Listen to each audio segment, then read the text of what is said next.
Vamos começar matéria nova, né?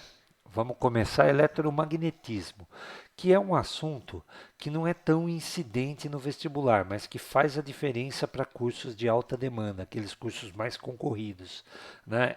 Eu acho muito interessante saber eletromagnetismo para o vestibular, porque representa um diferencial competitivo muito grande, porque a maioria das pessoas tem um estigma com essa matéria, não entendem essa matéria. Então, se você entender, mesmo que seja o básico, você já está na frente. Então, vamos prestar atenção? Olha só, como é que a gente começa no eletromagnetismo? Com a coisa mais fundamental de todas para ser observada sobre um corpo imantado, sobre um ímã, né? A coisa mais básica que a gente entende é a seguinte, ó. Se eu tenho aqui uma barra imantada, né? E como essa daqui que eu estou desenhando, ó, uma barra imantada, né? E eu pego, né, nessa barra imantada e aproximo limalha de ferro, quer dizer, pó de ferro, você sabe o que é que vai acontecer? Tem ideia do que vai acontecer com a limalha de ferro aqui? Ela, ela fica toda acumulada, né, em duas regiões principalmente. Não quer dizer que a limalha de ferro não se estenda por todo o objeto, não. Mas existem duas regiões aqui onde a concentração do pó de ferro vai ser maior, né? Sabe qual é o nome dessas regiões aí? Polos. Isso, esses são os famosos polos magnéticos. Então eu vou ter aqui, ó, um ímã sempre tem, né, dois polos. Tudo bem? E o que é que são polos então? São regiões, né, do objeto onde as propriedades magnéticas estão mais acentuadas. Bom, outra coisa, quem já brincou com ímã sabe que, né, se eu pegar um ímã aqui, né, vamos trazer esse ímã para cá e aproximar de um outro ímã, vamos trazer esse ímã para cá, né, se eu aproximar esses dois pedaços de ímã aqui, o que é que eu vou notar? Eu vou notar uma das duas coisas, ó. Ou vai acontecer, né, uma atração, como eu vou desenhar aqui agora, uma força de atração entre os dois pedaços, assim, ó, ou vai acontecer uma atração, força de atração, ou vai acontecer uma força de repulsão, né? Vamos pegar mais ímãs aqui, ó. Vamos pegar, ó, vamos pegar aqui, ó, mais uma barra de ímã, colocar próximo de outra barra de ímã, e eu posso notar, né, que dependendo, né, da maneira como a gente aproxima, já já a gente entra em detalhe, vai existir aí uma força de repulsão, do jeitinho que eu estou desenhando aqui, certinho? Então existe uma força de repulsão. Existem duas situações onde essa força de repulsão pode acontecer. O segredo aí está na polaridade do ímã. O ímã, como eu já disse, apresenta sempre dois polos.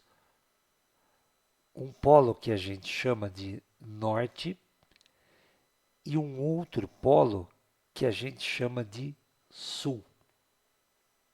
Se eu aproximo dois ímãs desse jeito aqui, ó, de forma que o polo norte esteja voltado para o polo sul do outro, a força vai ser de atração. Agora, se eu aproximo polos de mesmo nome, como nesse desenho aqui, ó, o polo norte está voltado aqui para o polo norte do outro ímã, o que é que você vai notar? Você aí vai notar a repulsão. Então, polos de mesmo nome se repelem e polos de nomes opostos eles se atraem.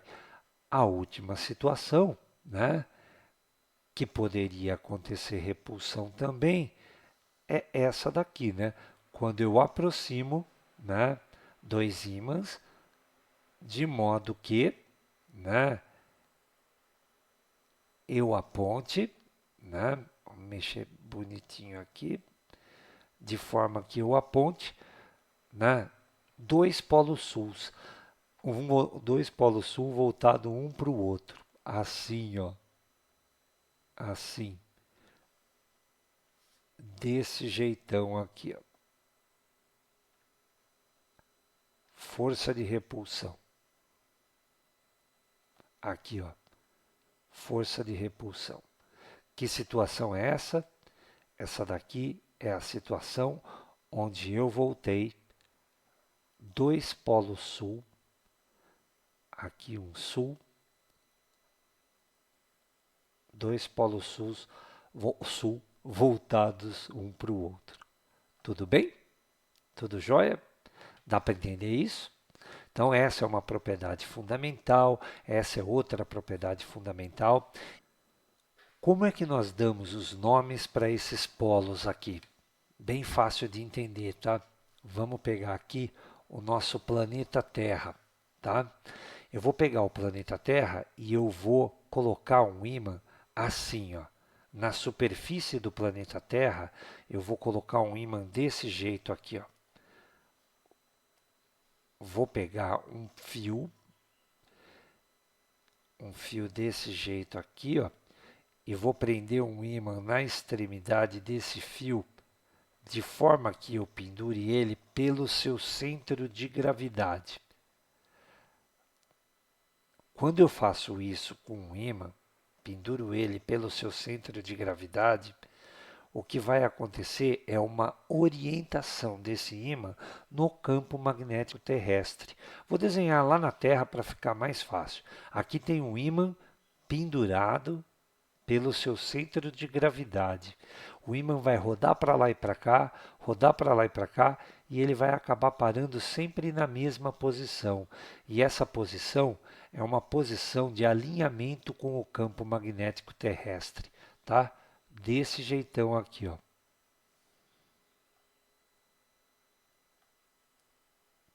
Desse jeitão aqui. Ó, vou pintar, tá?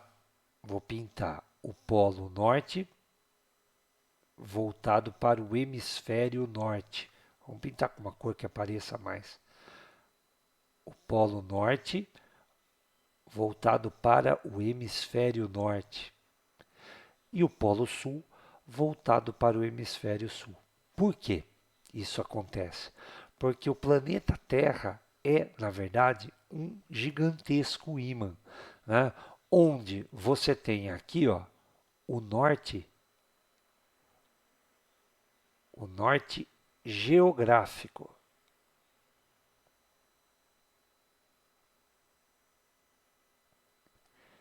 E aqui você tem o sul geográfico.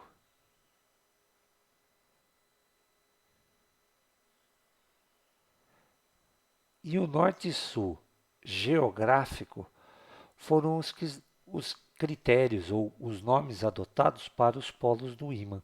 Mas quando a gente pensa nisso, né, nesse critério de dar nome aqui para os polos, a gente fica com uma certa brincadeira, né, no fundo, aqui.